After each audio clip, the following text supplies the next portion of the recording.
Um, so hello everyone again. I know we just introduced our myself before we started the call, but thank you so much for coming. And hi Monica. Hi. Yes, do And we want to go ahead? yeah, and hi Cole. So Cole, you're the guest of the hour. Like, do you want to tell us a little bit about yourself and Sparkloop? Yeah, so I'm director of brand success at Sparkloop. So I work primarily with our advertisers, but also just kind of across the board. We're a relatively small company. Um, Sparkloop started as a referral program tool that allowed newsletter operators to automate referral programs where they could incentivize their existing readers to share their publications with friends, family, colleagues, coworkers, whatever it may be, and give them rewards for doing so. And then just about 2 years ago, we created the partner network, which is centered around paid and free newsletter recommendations. And that's where we spend the majority of our time now. And, I'll get more into the details on that as we get in, but that's the high level.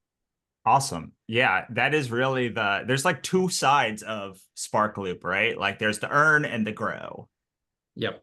Yep. Uh, So on the earn side are editorial newsletters who are looking to earn from recommending other publications.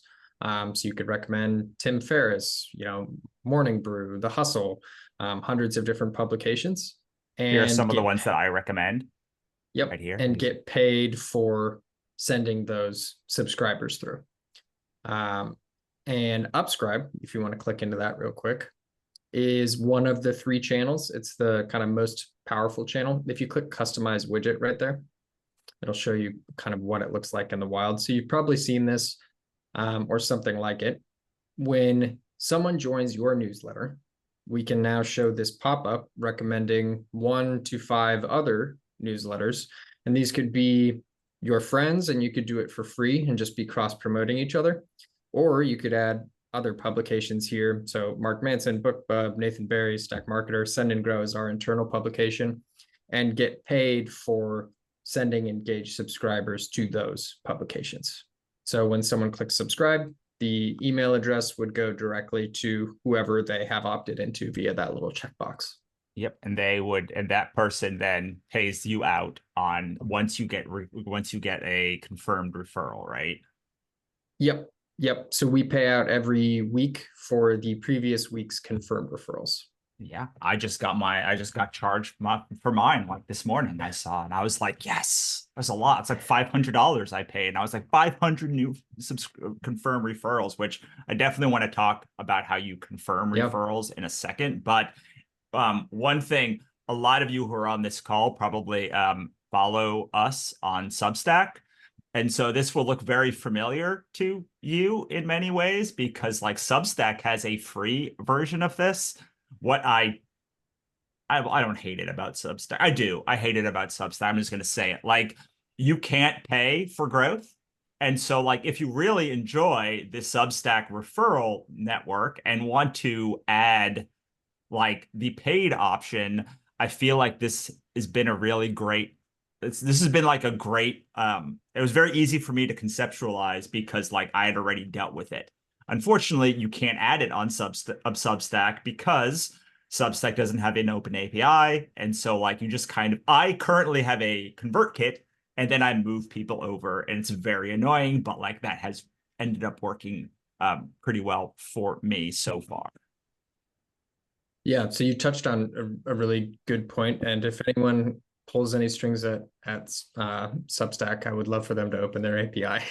So We all would. yeah. But what's really nice, so Sparkloop is owned by ConvertKit. So ConvertKit is our parent company, but we are an open recommendations network. So just looking at that page right there, Mark Manson is on ConvertKit. BookBub has their own internal tool. I think Stack Marketer's on Campaign Monitor. So regardless of the email platform that you use, with the exception of those that have a closed API, you can recommend publications across 25 different email platforms. Yeah, one thing I also want to point out here is when I set mine up, I had no idea what I was doing, and like they really do. One of the great things about, like, even though you pay for the platform on a, and I actually, because I've used Beehive before, which is like you get the platform for free, but then they take 20% of your earnings, and I feel like the quality of the subscriber was way lower because they're incentivized to like throw as many people as humanly possible at you because then you pay more. And like Sparkloop was more, well, I want this to work for you. But like you handled literally everything. Like I had to book a call with you, and like we went back and forth, I think something like 50 emails because I had questions to figure this out. So whether you're like super techie or not super techie, like I feel like you had a kind of a white glove figure that out. And even right before this call, I was like, I want to change some settings. And you like spent 2 or 3 emails like going back and forth with like what my actual goals were.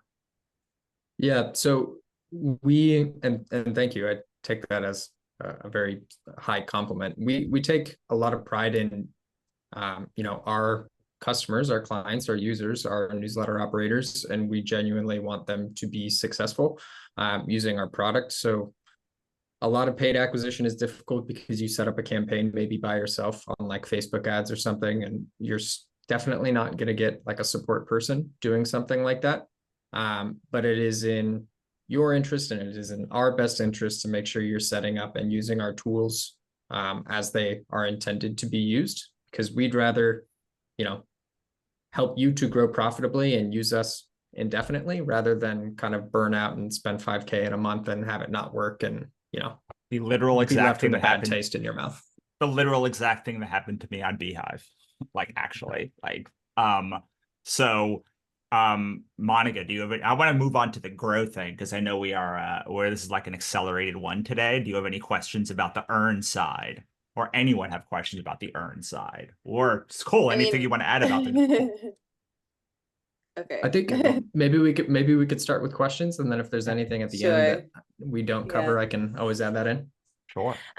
Yeah, so my questions, so for the, for the I guess for the side where you recommend other newsletters, like I don't know, Russell, if you're willing to share like what you're getting, or like I'm just curious, like how much is that? How does that compare to what you're paying?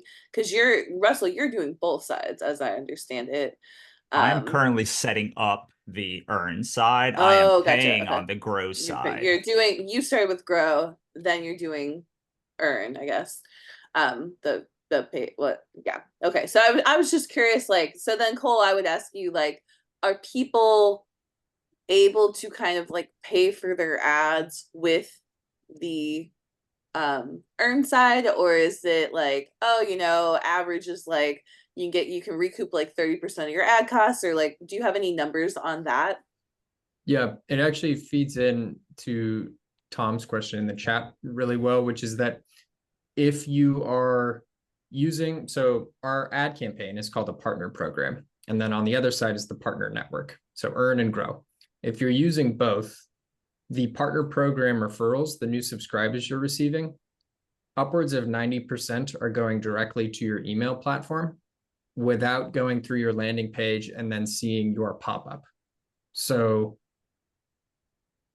when someone should be, when would it make sense for someone to run the ad is when they understand that they can monetize an engaged subscriber on their newsletter list. If that's not where someone is yet, you can use paid Facebook, paid Twitter, other kind of traffic drivers through your website, and then show our pop-up to offset a large chunk of your media buying costs. And you don't have to be as effective at monetizing within your emails. Averages vary. Usually it's safe to assume you could earn about $1 to $3 per person who joins your list if they come through your landing page. So it sounds like to me the setup, the setup is basically you would maybe drive, let's say, Facebook ads to a landing page, people join, and then they're going to see like, hey, like you're subscribing to me, like you should also subscribe to X, X, and X, and then X, Y, and Z, and then you send, so then you can recoup like your Facebook ad costs maybe with the referral network. And then once you like, when you say are able to monetize and engage a newsletter subscriber, it's like you're talking about like you need to have a product to sell to them. Basically, Correct, like yeah. you need to be able to sell like, I mean, this is a group of authors, so I'll just say like a book bundle. Like you know that like when you send out an email, X number of people will take you up on this book bundle that you put together, and it's X amount of dollars, and that amount is higher than your ads, or is like, or at least like Yep. offsets your ads in a acceptable way to you in some form, because obviously like a subscriber and like a customer, that there's value beyond that book bundle. I just wanted to like kind of spell that out, well, mostly for myself, but then like Well, for everybody on the call as well, there is. just so that everybody understands. Can Yeah. you talk a little bit about magic links too as you do this one? Because that is another Yeah. way that you can earn without like going through that back end. Yeah, real quick, Okay. just to finish on that thought. Yeah, if you have like your own products, services, or sponsors, so like any effective way to monetize within email, and then this transitions into Russell's point, which is that Upscribe is that first channel, and it's where most referrals come from. That's that pop-up kind of post-registration swap. You can also use two other channels, one of which is a magic link, which is a one-click subscribe, and you can use that within your emails. So if you have existing readership, and if you think that, for example, Nathan Barry's How to Get a 10K Book Published is a good fit for your list, you can describe why and then say, click to join with one click, or, better copy than that, but something along those lines. Right. When No, someone that's clicks cool. that, they will land on the advertiser's thank you page, and the email will be sent directly to their email platform. And then the last way is a partner link, Sweet. which is just an affiliate link. You could use it in email, social media, or on a blog post, anywhere where you could hyperlink. Gotcha. And so with these magic links, they have to be used in ConvertKit, I'm assuming, because No. oh, they don't. Okay. Yeah, So, just within email. So no matter, like, so I could use them in MailChimp and it would grab the email and then, so, I won't say auto subscribe because they obviously had to click a link, but like bypass the landing page, go to the thank you page, or I guess it's another landing page, but bypass the sign up landing page, and then be in that person's newsletter as well. Yep. The potential subscriber's email address is affixed to the URL and passed as a dynamic variable when someone clicks.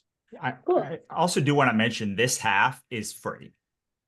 Like all Yes, of the so things, the only cost, no upfront cost, we take 20% as a network fee. That's how we make money. It's the only way we charge. so that to me, that's like, even if you're at the beginning of your journey, if you have people, or like, let's say you use BookBub or some other thing, like you could just have it as like instead of having a, BookBub doesn't really have a have like a affiliate program, but like they kind of do because they'll pay because you. it's right on Well, there. Yeah. currently, right now, BookBub pays $7 a subscriber, I which know, is like, that's crazy. I mean, like they have a huge network, so getting a new subscriber in Right, there, it's expensive. Yeah. yeah. So like, but yeah. So there's a question about network fee. Yeah. So the only way that we make money is advertisers pay us. So BookBub pays us $7 for every confirmed referral. And then we pay out the referring partner 80% of that. So $5.60. And Sparkloop makes money by keeping the public math, $1.40 from that. So no upfront charge. The only other fee is not related to us. It's Stripe, which is 3%. Right. And that is for the earn part of that. Yes. Like, and so are there any things that we want to talk about the earn part before we talk about the grow part? Because like that's I love the grow part. Like I'm all about the grow part. So, but I want to make sure we talk about both sides equally. I love both parts. So I mean, not that I'm not using either yet, but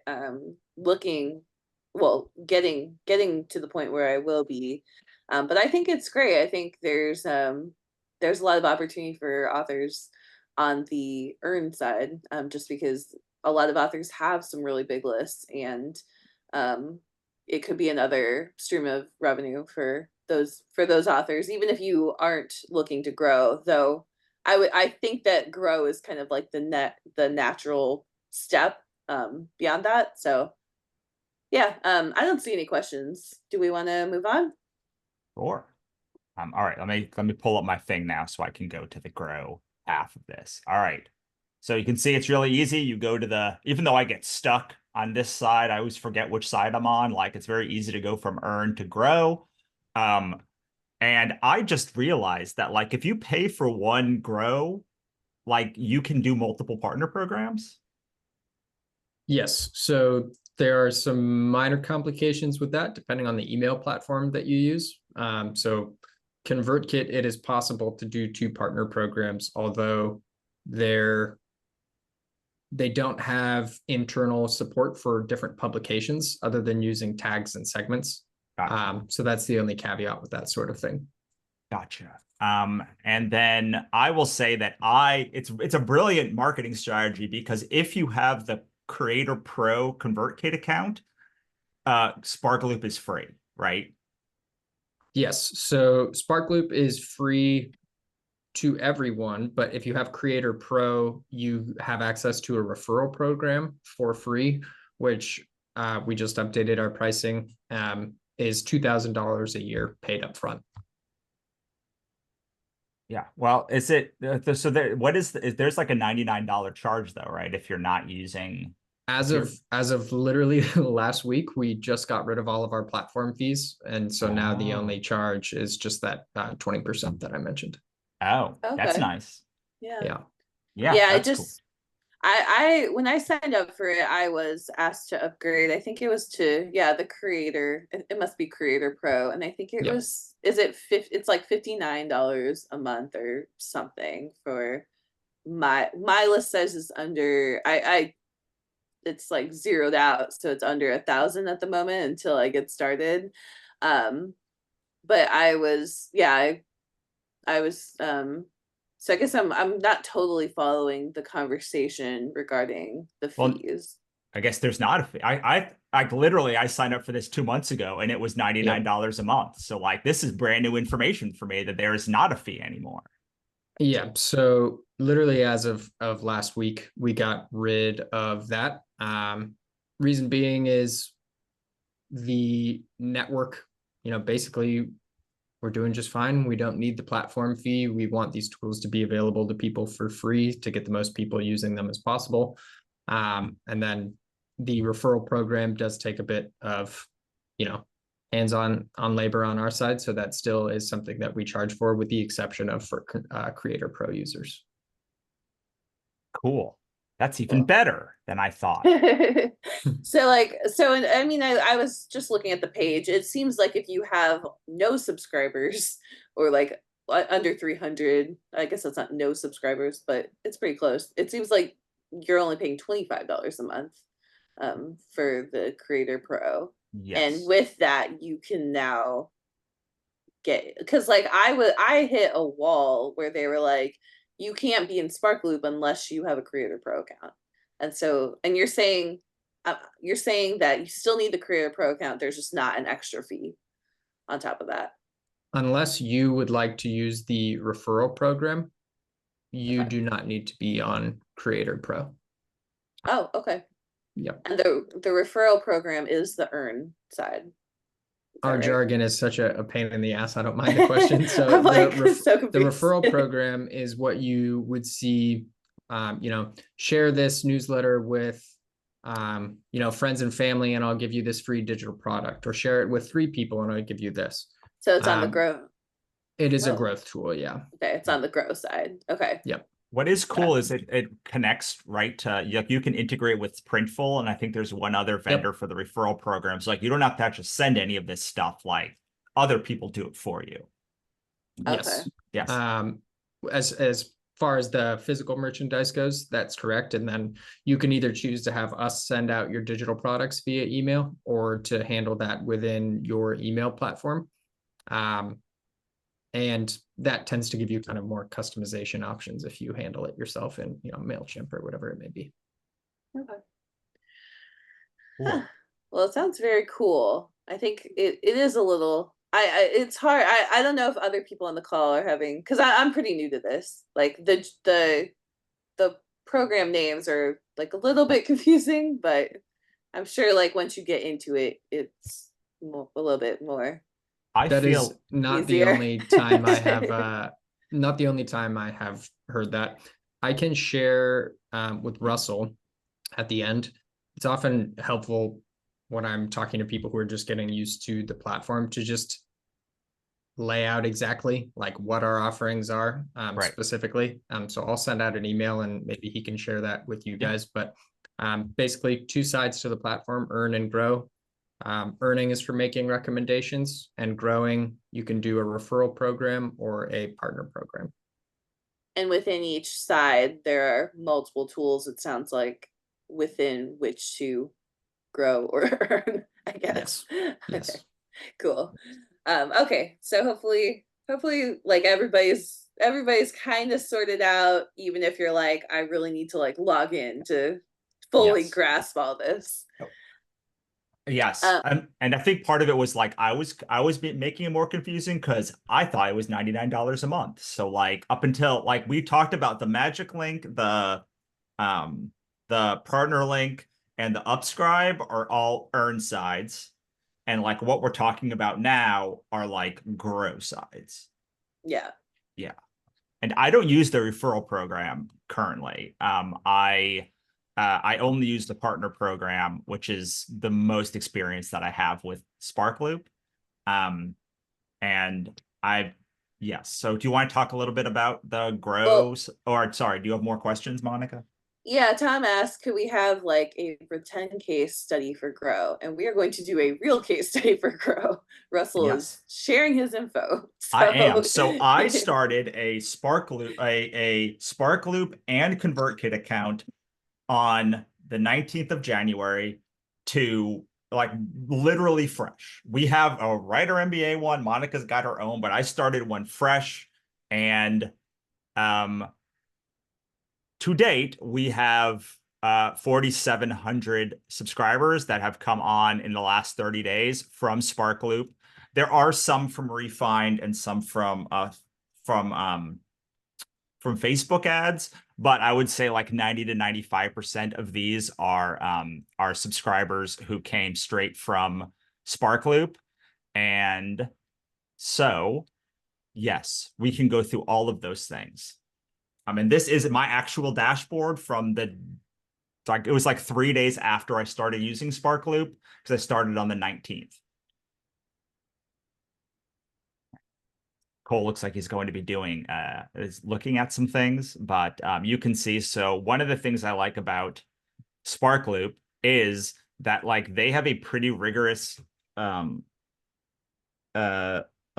approval process for people that come into the program. So you can see that in the there's 3,300 pending subscribers. That means the people that are in the platform, like in my engagement sequence, waiting for the just know if they qualify to get to actually be in my network or not.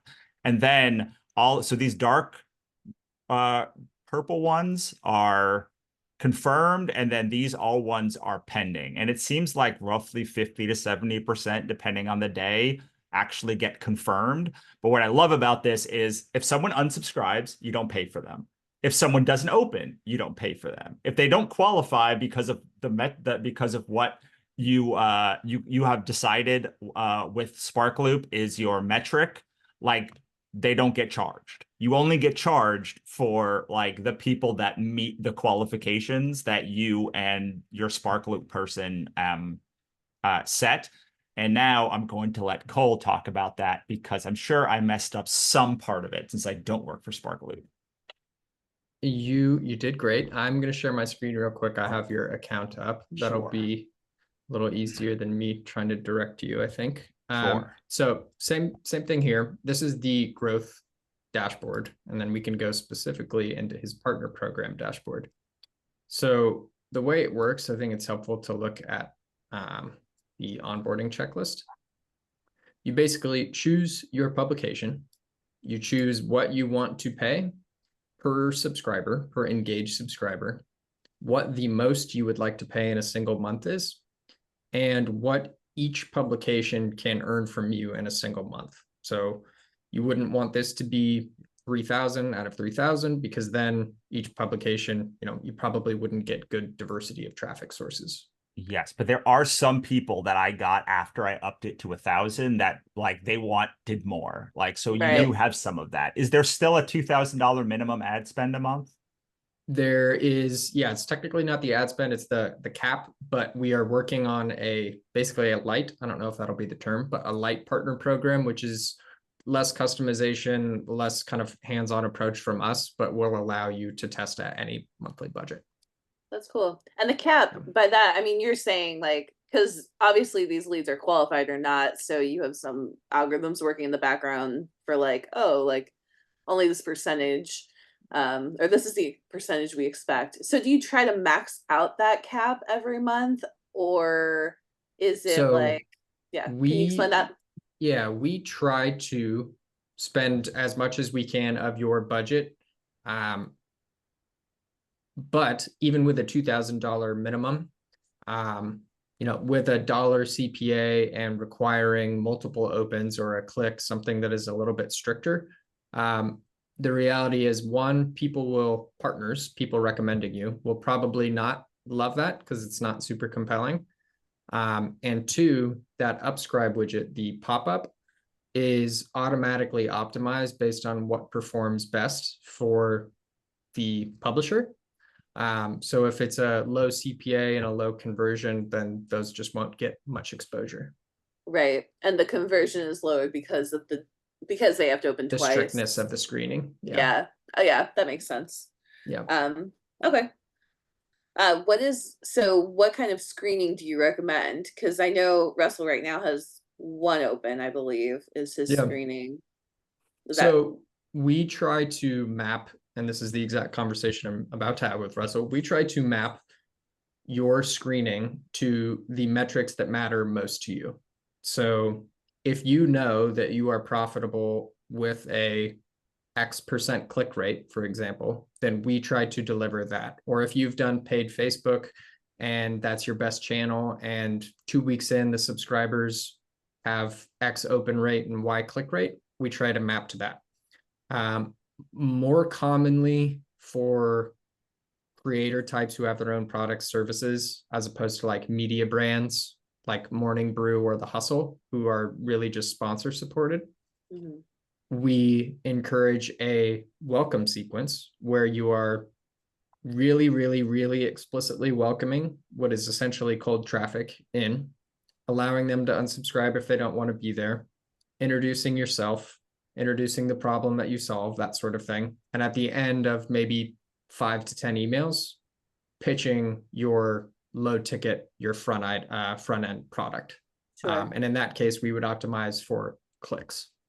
I don't know if you have my open sequence up as the other thing there, but like that's basically what I've done exactly. Yep. I can pull that up. This one, right? Yep. Yep. So 5 emails, intro here, lots and lots and lots of opportunities to click.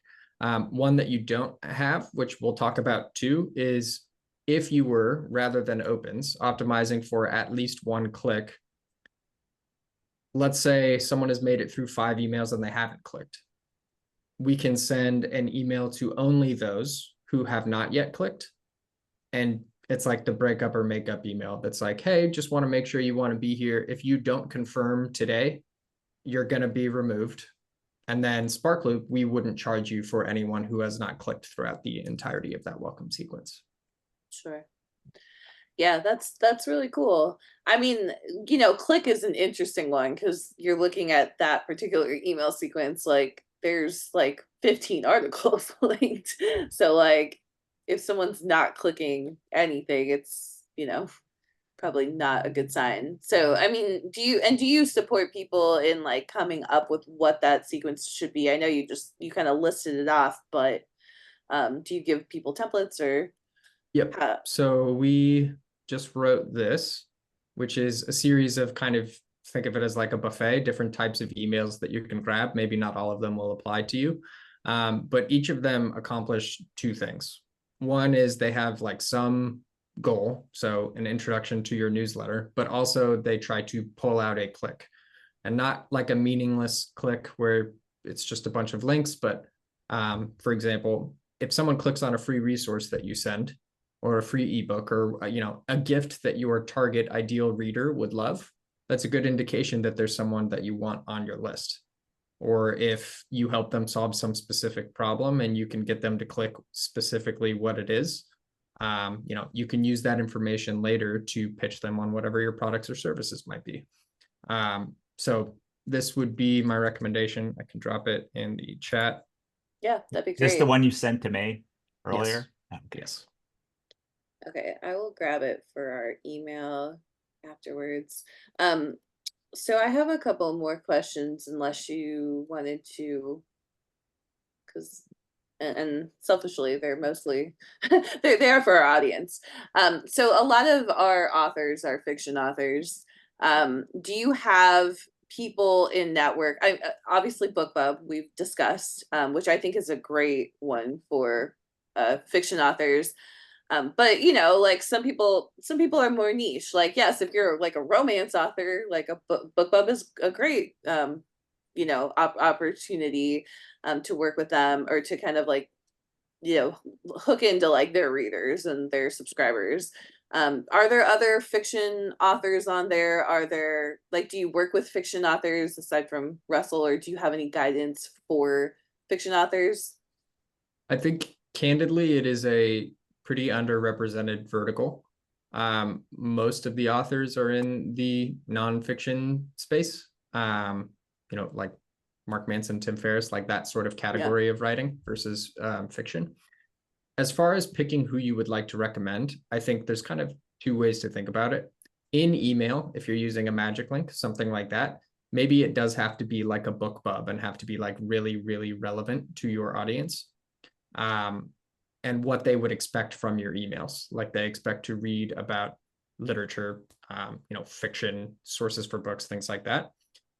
With Upscribe, we are continuously working on aggregating a variety of different data sources to be able to serve the right newsletter to the subscriber that is signing up, so that maybe most people are signing up and you would think, oh, I only want to show like authors.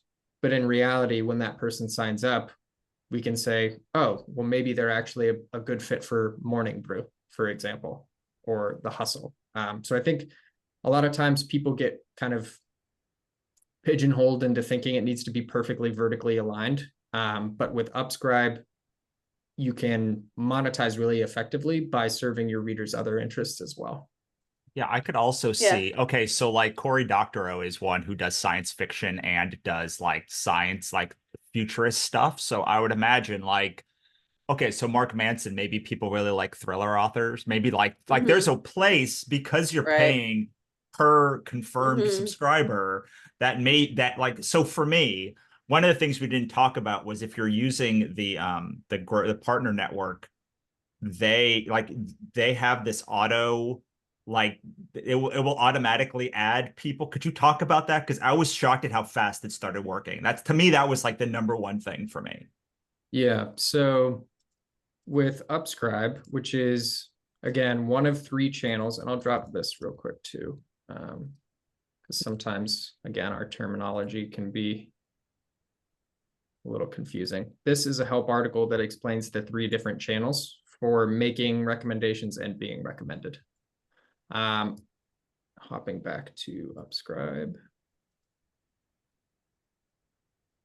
So what Russell was referring to was Upscribe Autopilot, which is if you turn this on, we will automatically add all of the publications within our network who are advertising that you are pre-approved to recommend. So if this is something where you want to turn it on and set it, forget it, just try to optimize for making as much money per subscriber as possible, you would turn this on.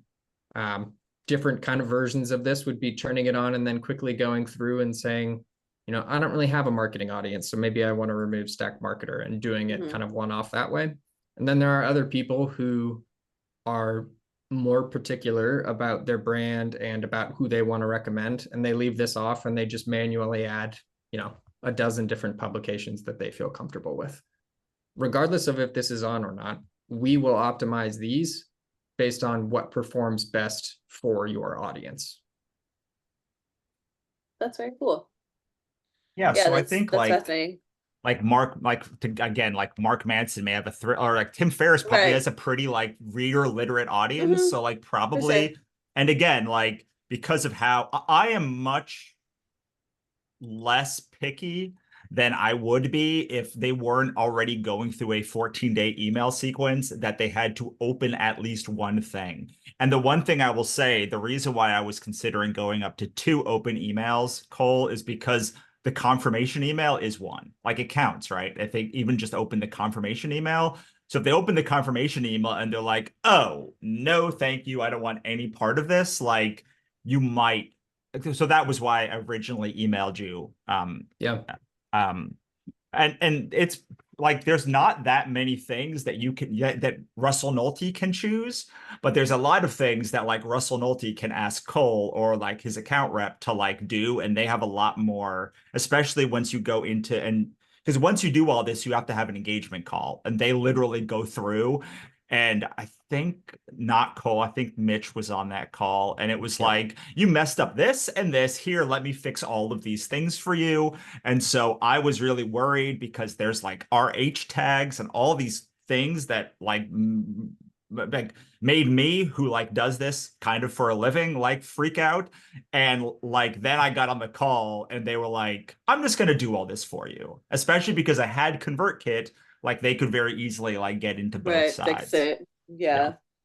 Well, Yeah, all that you makes have to do sense. is take about 5 different calls of those a day, and then several months later, you'll be able to do it in your sleep. This is so one of my questions was, you know, as you sign up for this, you get a rep. Like would it be good to stay with that rep, or, you know, would it be good to like, hey, like we heard from Cole, like we want to work with Cole. Like, should authors want to work with you, or should they just stay with the rep that they have? Yeah, I would say if you already have an account and you are working with Mitch, for example, there's basically 2 of me. There's me and there's Mitch. He is Okay. super capable, has been at Sparkloop longer than I had. You are in excellent Gotcha. hands with him. If you sign up and you shoot me an email and say, I just created an account, then I can pop over and I can grab your account and you can work with me. Yeah. I mean, the reason I ask is because, again, we have a lot of authors, we have a huge group of fiction authors. And so Yep. it would be good to not have that fiction conversation, or to have like a point person who kind of has Yeah. heard from us already.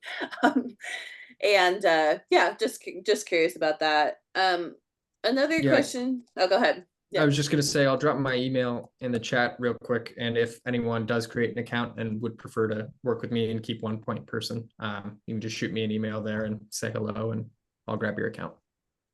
Cool. Um, Okay. Yeah. Go ahead.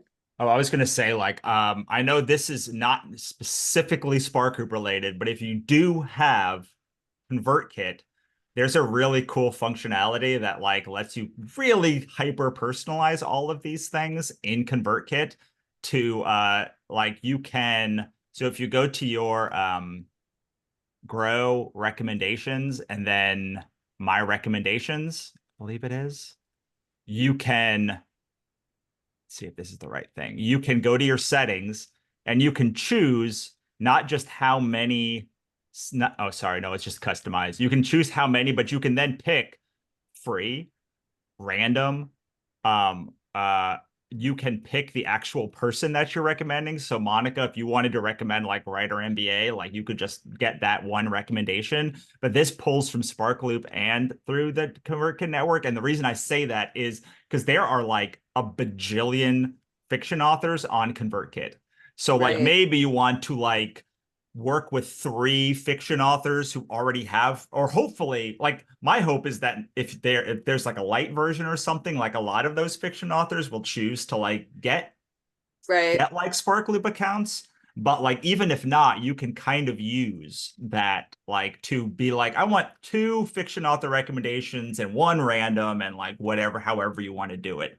I will Yep. say though, you must, I believe, if you are using Substack, you must have a different email. Like the way that I have mine set up, like you have to basically have one that connects, right? Yeah, the only functionality that is available if you are on Substack is just using partner links, which is just the affiliate links because you can put them anywhere. Right. But that is not, Upscribe and Magic Links are definitely higher volume, kind of more powerful tools. So again, Well, if then, anyone knows anyone at Substack, push on them. sure.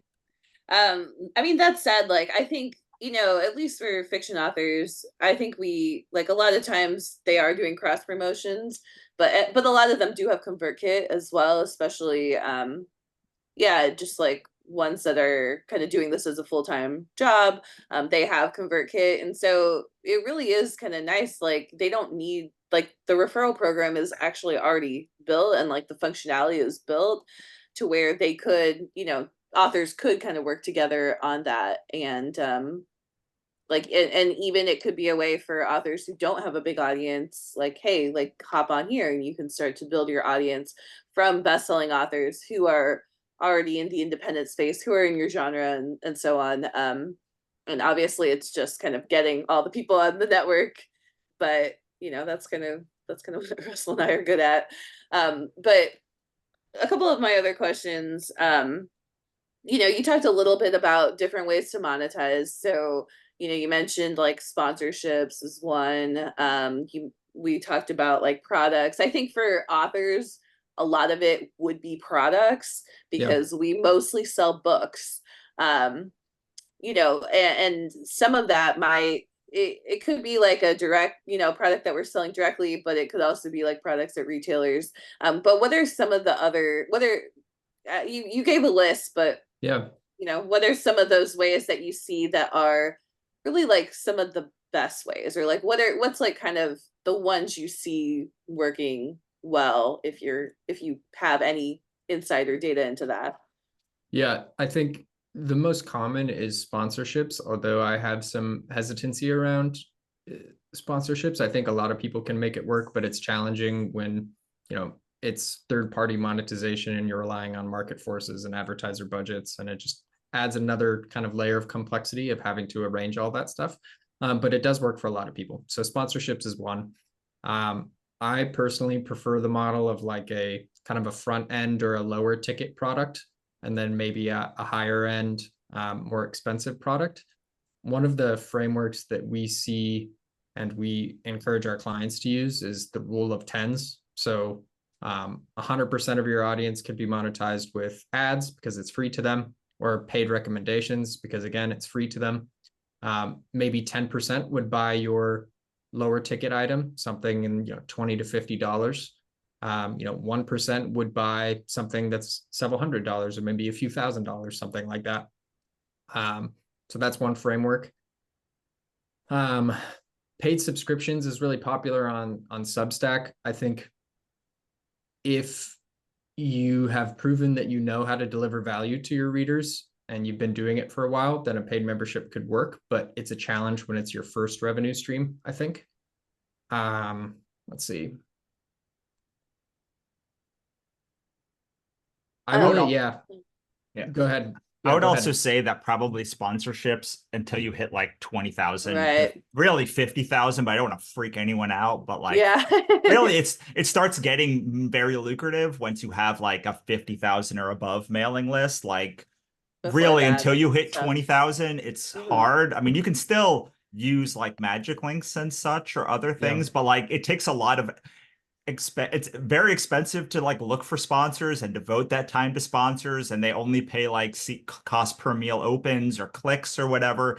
Like it just becomes a numbers game where like it seems like somewhere around 50,000, assuming you have a good open rate, it starts to become profitable to do that. Yeah. Interesting. Certain ad networks will do this for you. So like Yeah. on ConvertKit, there's the ConvertKit sponsor network. If you have 10,000 subscribers, I just saw Rosanna's question. A magic link is a one-click link from within an email where you could recommend another publication. So a normal affiliate link, someone would click it and land on a landing page. In this case, they would click the magic link, their email would be sent to the advertiser, and they would land on their thank you page. It sort of simulates the opt-in, essentially. Yeah.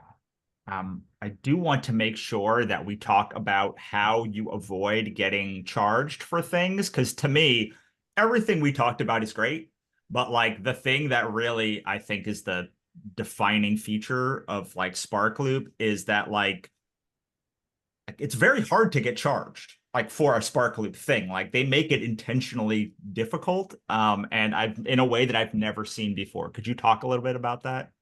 Yeah, so it varies depending on the email platform, but essentially we can say, how many clicks do you want? How many opens do you want within a month? So within 1 to 4 weeks, let's say, let me pull up an account and I can just run through a quick example. Would ConvertKit be the best example, or are people on other email platforms too? They're on a bunch, but like that's the one I know. So you might as well use. Monica and I are both on Yeah, ConvertKit, we're so on you might as well ConvertKit. both. Yeah. Okay. So ConvertKit is working on giving us more API access, but currently, and then we could, handle this in-house. But currently, let me show you with your account, Russell. Sure.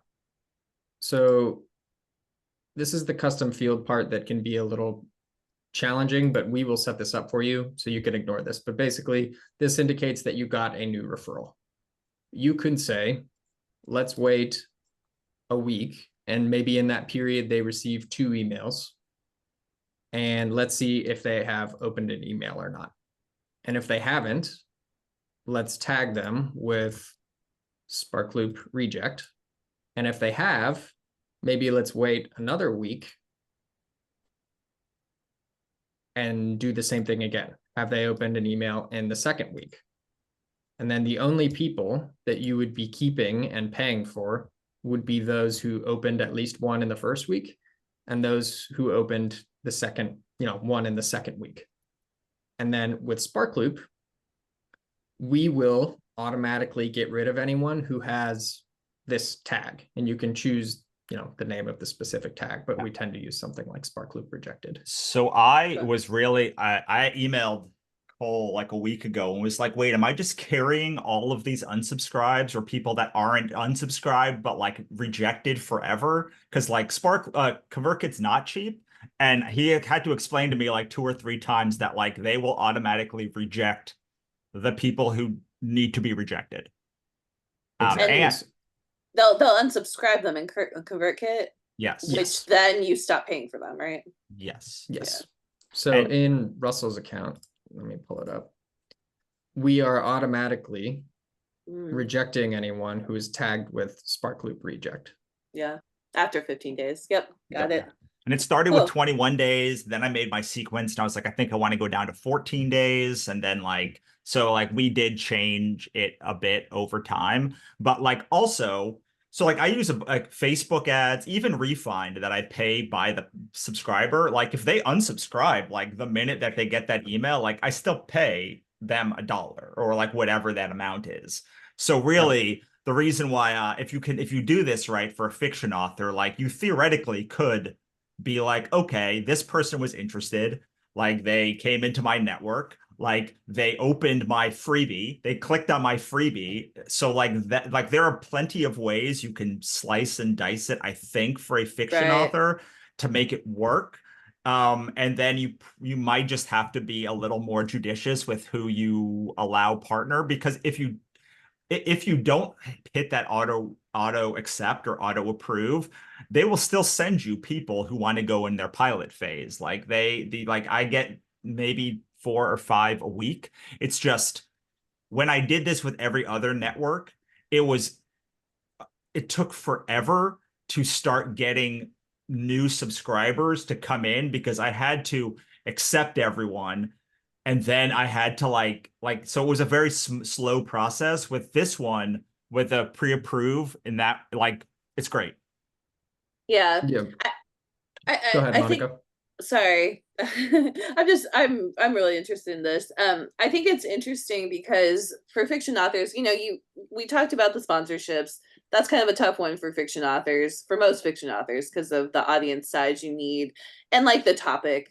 Like most people who have these newsletters are not creating content necessarily, they're creating updates for their, it's more of like a marketing email, which is kind of different, I think, than what some of these other like whatever hustle, like Morning Hustle, or sorry, Morning Brew. Sorry, I get them confused. But like some of That's these other okay. ones are just sending out content, right? Like they're essentially like a Substack, but they're just like on ConvertKit instead.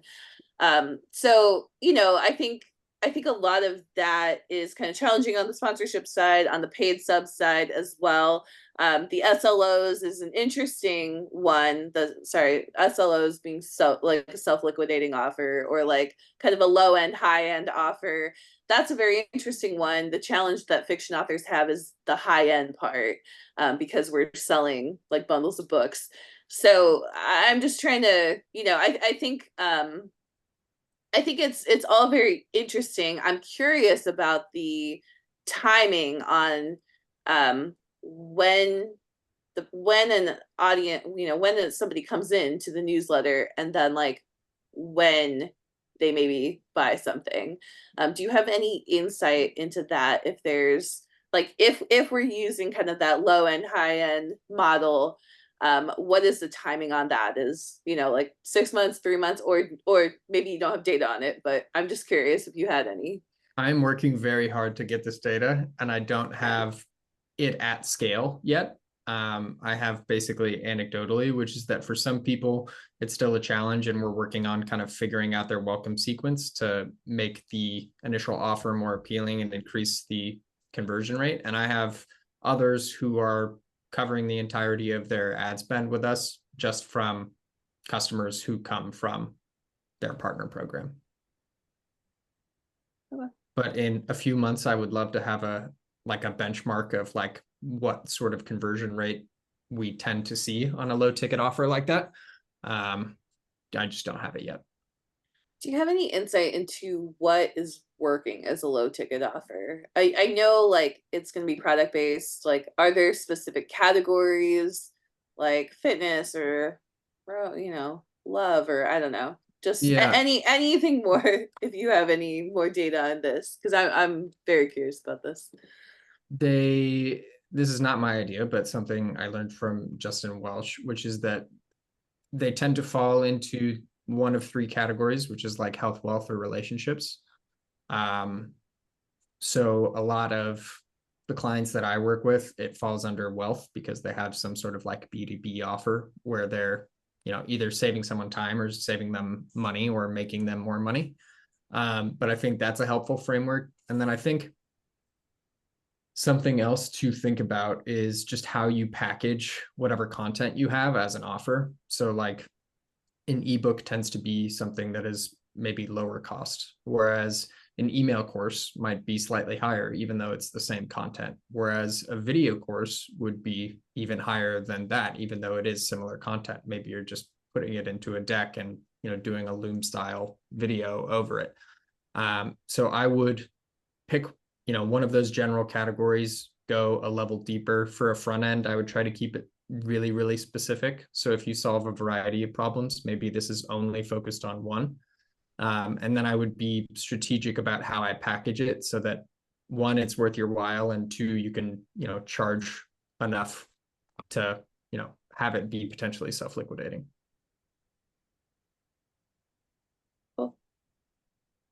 I know you only have a couple minutes left. So Yeah. I know you have your email that was sent, on. Is there anything else that you'd like to impart with us before you go? I can, of course, stay on for a little bit longer and talk about my Sparkloop experience, but I want to be conscious of your time. Yeah, I think email is the best way to get in touch with me. I can also shoot you an email with like I'm quite active on newsletter, Twitter, as well as LinkedIn. So if anyone wants to shoot me a note and say hello there. We do like basic intro calls all the time. So if we wanted to get really specific about how Sparkloop could play a part in your business, we could have that discussion. But other than that, yeah, I think email, and happy to help if anyone has any other questions. Awesome. Thanks so much. While Cole gets out of here, I do want to mention that I think that a couple of things. One is like most people do monthly or weekly newsletters. And like they often have multiple like sections of like cross promotions and such. So like it would be theoretically possible if multiple fiction authors like had this to like start using magic links to get people to like subscribe on that stuff. And then additionally, I saw that Cole used the engagement screening, showed the engagement screening, which I can show if anyone has interest, but like it actually is like demo. And I know a lot of fiction authors have like, I usually do 40 or like 40 plus women, like that makes $75,000 a year. And like you can make those like specifications in your and you can pick like recommended or strong fit. Like you can kind of make it as not necessarily as you might want, but like much more specific than some other platforms. Cool. So Yeah, it's interesting. Oh, go ahead. No, I'm done. Yeah,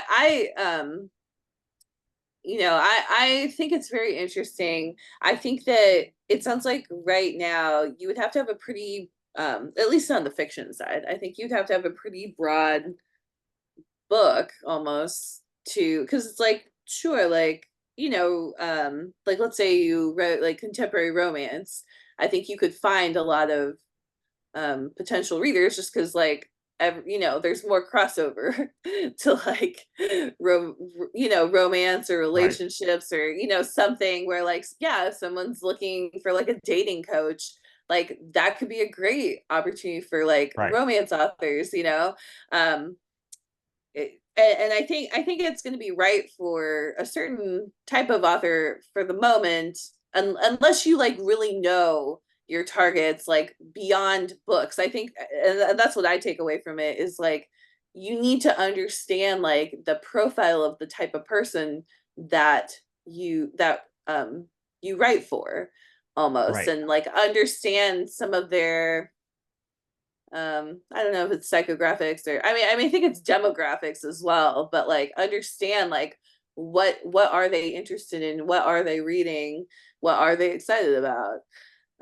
Yeah, to me, it's like we always talk about this with, and like we don't usually have very good, like a very good example, but like this is really what advertising is about and marketing is about. It's about expanding your mind beyond Amazon, BookBub, and Facebook ads in the very narrowly defined space that we have always defined, that we have always used, and to say, okay, I am looking for military men in like right. who are like make like $40,000 a year or whatever. Like that is my main demo. And like when you people always say they cap out at marketing and advertising, and I'm like, no, you're capping out in the 2 to 3 ways that like you have always been told that you do marketing.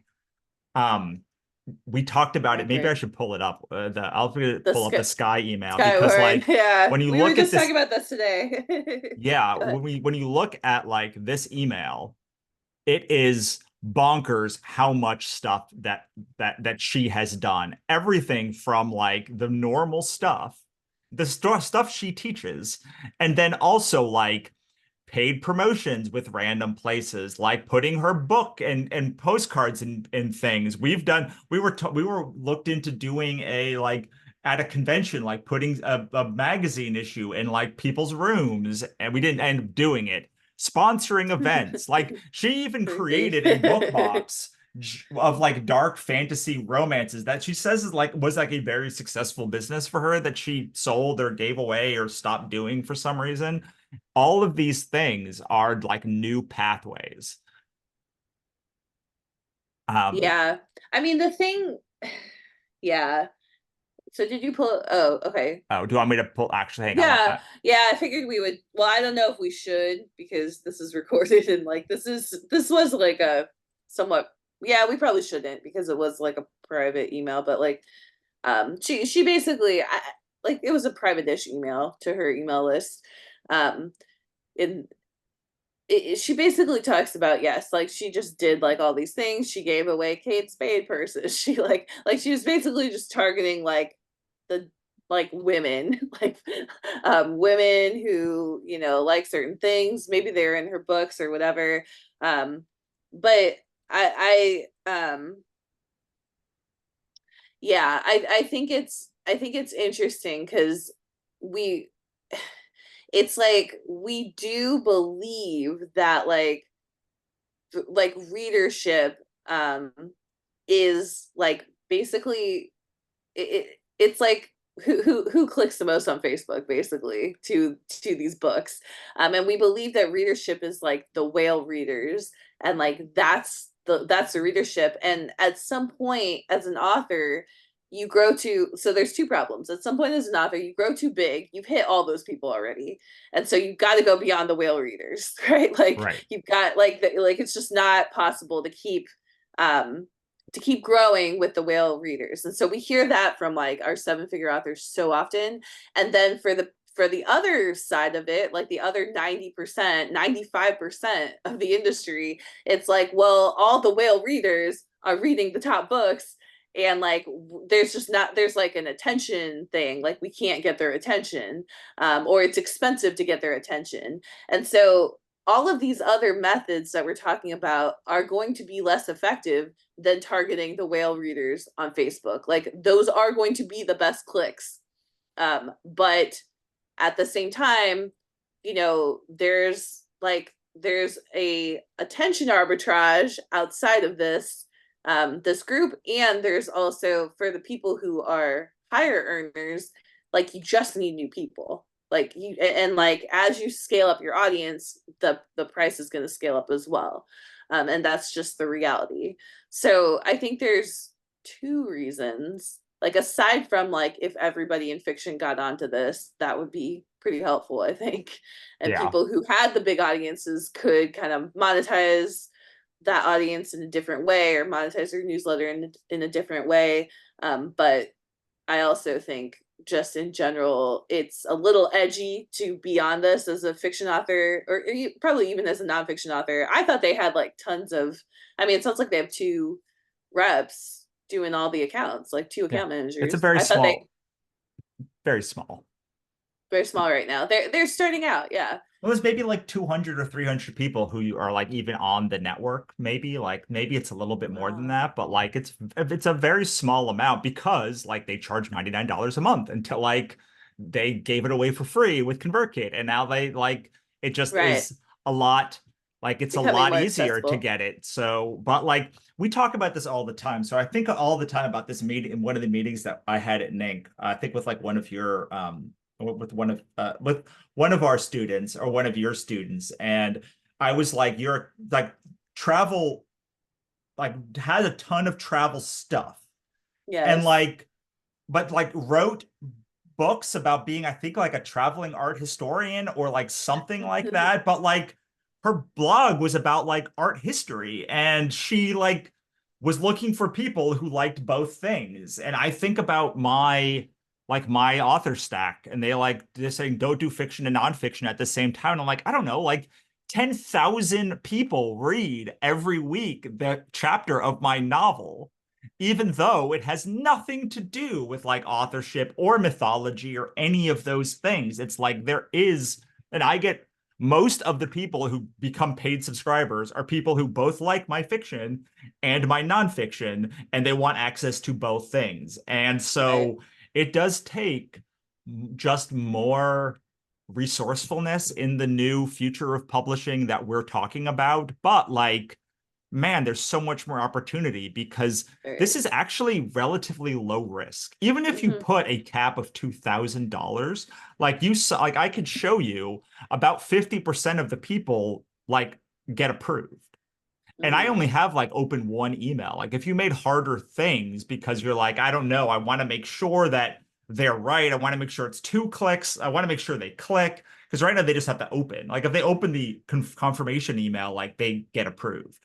But like you don't have to do that. You can make an opening sequence. And also in the when the you saw the thing that they show, the upscribe, it can say steamy romance reader, like whatever. Like it can say whatever like you want, well, probably within reason for it to say.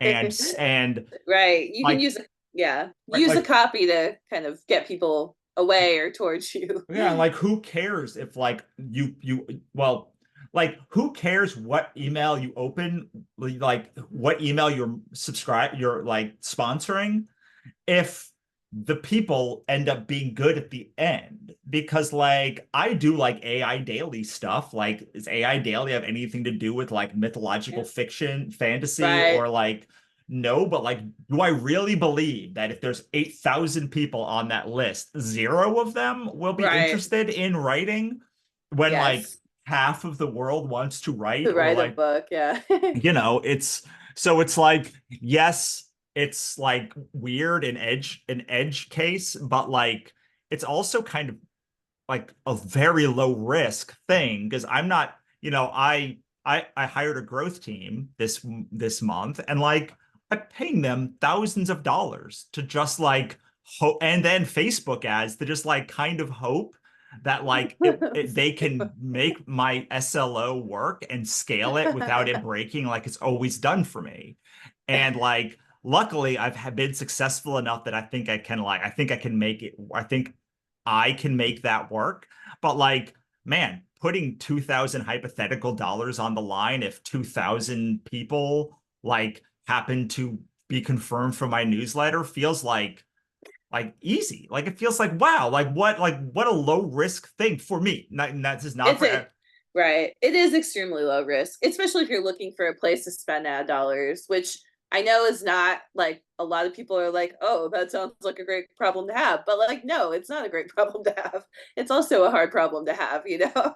Like I get it. Like, 5, 10 years ago, I would have been like, oh, like lucky them. But like it's hard. Like you're trying to grow and there's nowhere to pull from that's working. Um, but yeah, I want to tell this story. I've told Russell this right before the call. Basically, I have my nonfiction, which is mostly for authors and writers, and I also have nonfiction that is very weird. It is like spiritual dating, basically, like a spiritual approach to dating. It's twin flames. Like twin flames just got in the news because of like there's like documentaries that say like twin flames is a cult, like all sorts of crazy. But like I have 6 books in that, like under that pen name, that I don't promote right now. But I noticed that on Substack, like a bunch of the writers, they kept like emailing me like, hey, like I believe in twin flames too. I believe this, or they're like talking to me about twin flames. There are people who found me because they somehow found my books on twin flames, and they came over and they're like, they're doing writing, and like a lot of them are writing like in the spirituality category, which is a huge category, or even in the religious category, which is also a huge category. So I've gotten some of those people, and I realized like, why do I not have a Substack for like this audience?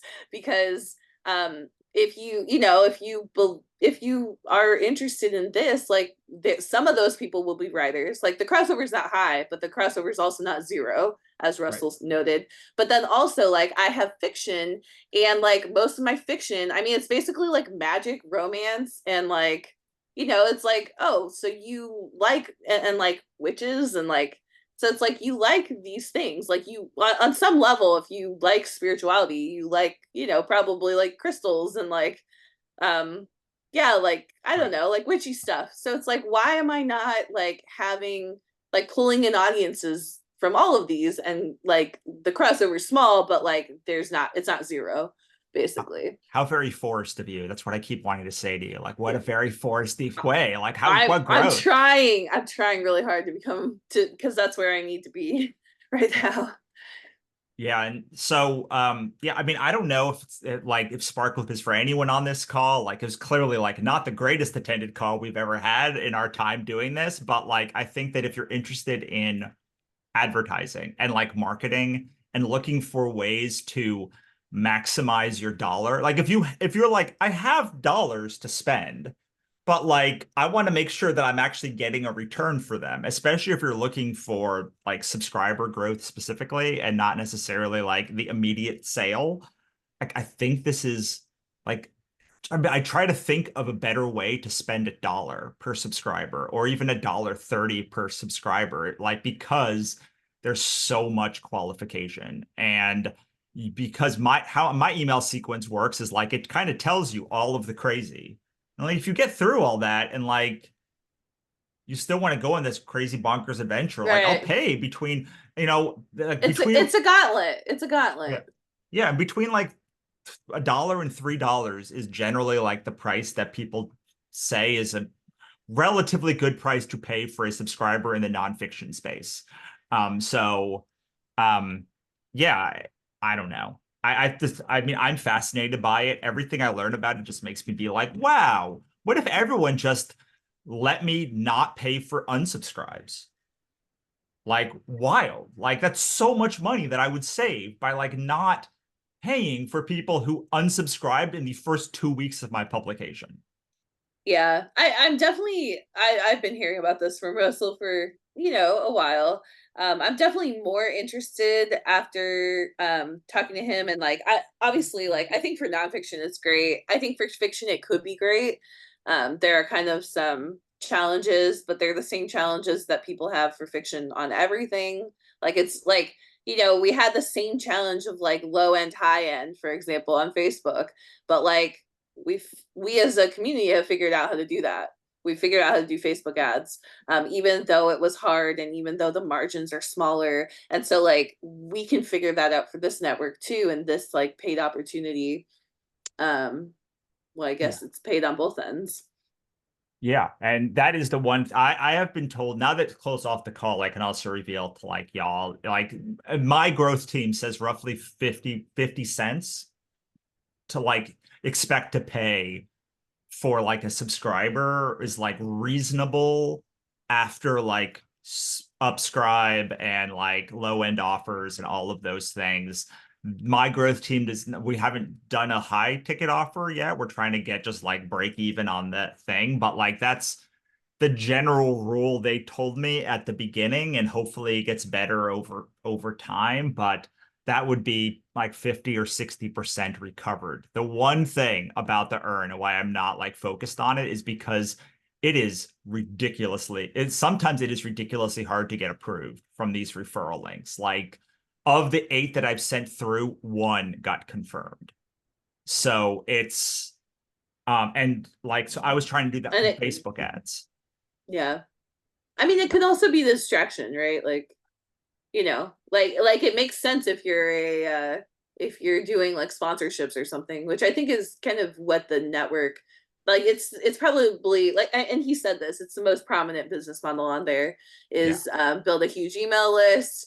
Now you're making money by sending those people to other things, and you're making money through sponsorships because you're just big.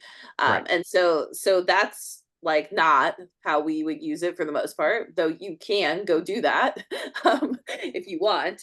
But like I do think that that I could see why for like what we're doing, the earn like maybe doesn't make total sense, especially because those are pretty like it's a pretty broad, broad audience.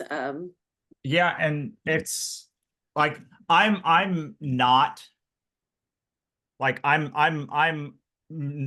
nebulously convinced. Like I know it can work. I just like for my own time, energy, and effort, like trying to run I'm like, I have this much money that I can spend to get this many subscribers. And my goal is like, how can I get this many subscribers and or more at this cost? Like I'm willing to Right. dump a certain amount just to grow the publication. But then again, like I am very interested, and we are very interested in having 50 to 100,000 people at the end of this year in subscribers. And like you don't get there without having a mentality of like, well, probably going to eventually have to spend somewhere between $5,000 and $10,000 a month on advertising to get those people there. Right. Yeah. So Yeah, and to be fair, like one, we're talking nonfiction, I think, but I want to like lay this out for people. We've also figured out how to monetize that, and we figured that out first. We figured out like, okay, we know how to convert like our current people to, you know, whatever, and so it's like, I think Cole talked about that on the call too, is like you have to figure out your offer, you have to get your offer working, and then after that, now you know how much you can spend and so on. And so it's not really any different than like all these other things. I think what's exciting about it is like some of the stuff that Russell said about the low risk. I also think it's just like a new opportunity. And like so many people that we talk to who are doing ads are like, I'm just circling around the same targets, right. like over and over. It's the same targets that everybody else is using. And so like there's like right now, Sparkloop has this attention arbitrage that is kind of exciting for, people who want to grow. Yeah, I'm going to send this. So this is the last thing that I will say, and then we should probably get out of here, is like, if you are a part of our direct sales accelerator, or you have bought our direct sales mastery for authors book, like we are pretty bullish on landing pages. And I think that like, if you have the ability to have, let's say, a 5-book series that you charge $20 to $30 for, like that's a low ticket offer. A low ticket offer is generally somewhere between $27 and $97, with the highest metric between $27 and $47. Like that is roughly what you're going to get a good high ticket for, a low ticket offer for. So if you can somehow put together an offer of your books, digital books, like, or profit of those books at least $27 after all expenses are in, including shipping and everything, then like you could theoretically like use a series page like the one that I put in the chat as your bundle as like your low ticket offer, and use potentially Sparkloop to help offset those costs more. Like there are other ways to go about it as a fiction author too. But I do think you said something really smart this week that was about like Thank you. oh, you always say something smart, but this specific thing was about like retailers and like SLOs being like running as like can Oh yeah, you yeah. say that in a smart way that's not dumb like I just said? Okay. Like what? Oh, we said that right now. I was saying like right now, the whole retailer game is a self-liquidating offer. Because Russell and I were talking about, how hard it is to create a self-liquidating offer, and what that means. I think people know what that means, but it basically means that like you are pouring cold leads into that offer, you're getting enough sales to pay for the cost of cold leads, or to significantly offset, or to make a profit. Like, but like that equation of like plus minus is comfortable for you and you're happy, is basically like what I consider a successful SLO. We were Yes. talking about how hard it is to make one of those. Like, how do you, and like Russell's not really had a lot of luck making one, and like it works for a long period of time, um even if it works at the beginning. And I was saying, it's funny because retailer sales is literally a game of SLOs. Like if you are using advertising at all on retailers, you are already doing a self-liquidating offer. That's literally the only game that we're playing.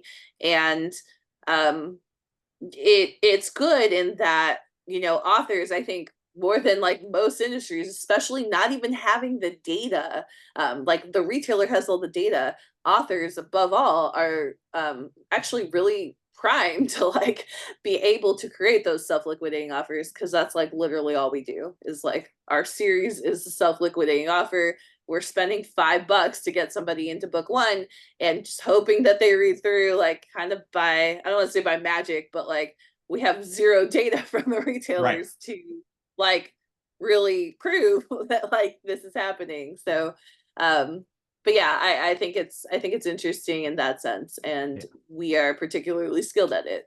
Yeah, I mean the idea that like hitting net zero hitting revenue neutral on a series is basically like the whole game of like the way you grow your author career is like find a way to get a series to like revenue neutral and then keep throwing money at that series until and making books in that series until there is a profit or the profit completely tanks. Like those are right. And that is basically the game of a self-liquidating offer. It's like make an offer that's expensive enough that that you can drive traffic to it for free and just keep scaling that up until like you can't do that anymore. And like either you keep it at that level or you and come up with another thing, you come up with another offer behind it, or you keep just like playing that shell game.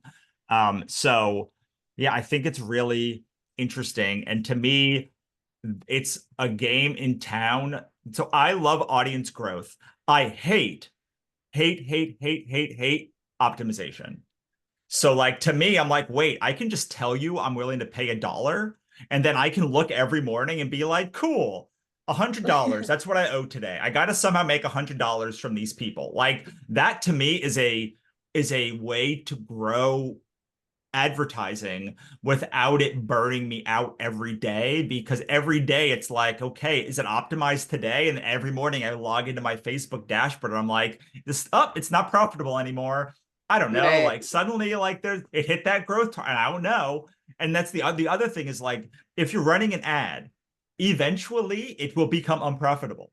Eventually, oh, it might be 2 years, it might be 10 years, it might be 2 days, but like eventually the ad cost will go up to a point that like tips over and makes it unprofitable for some reason.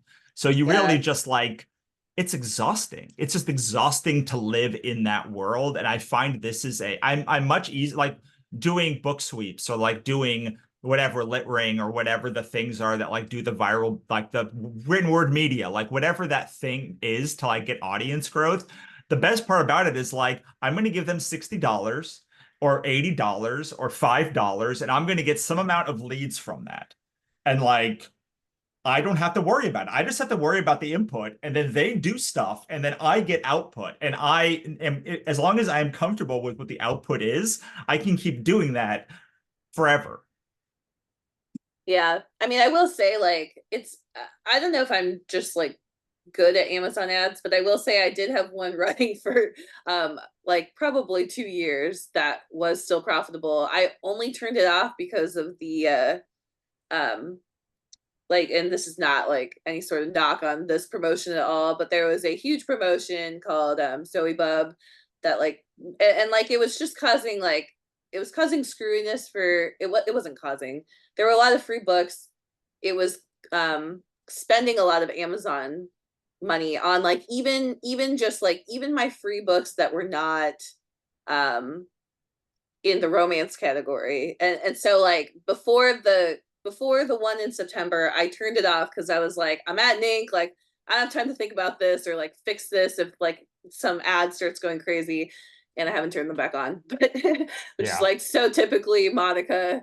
So those haven't been running, but it's like, you know, like I'm kind of like I'm pretty much with you, like only if it's like kind of optimizing on its own, which Facebook is doing a better job of. Like I think all these ad platforms are going toward that, but like Amazon in particular, they're really good at optimizing on their own, and that can create a long lasting ad. But other than that, it is very stressful to like constantly be looking at ads for most of us. I think for especially if you're not like a desert in our ecosystem, deserts maybe like the optimization a bit more. A lot of us just don't, and it breaks our brains, and so we need these things that are optimized for us a little bit better. Yeah, I agree. All right. I think that is good for us. I don't see any other questions. Monica, any final thoughts? No, I feel like we've chatted plenty and Cool. I've said plenty. Awesome. Well, I look forward to seeing you in a couple of days, Monica, and I look forward to Yes. seeing y'all next month. Yep. See you later.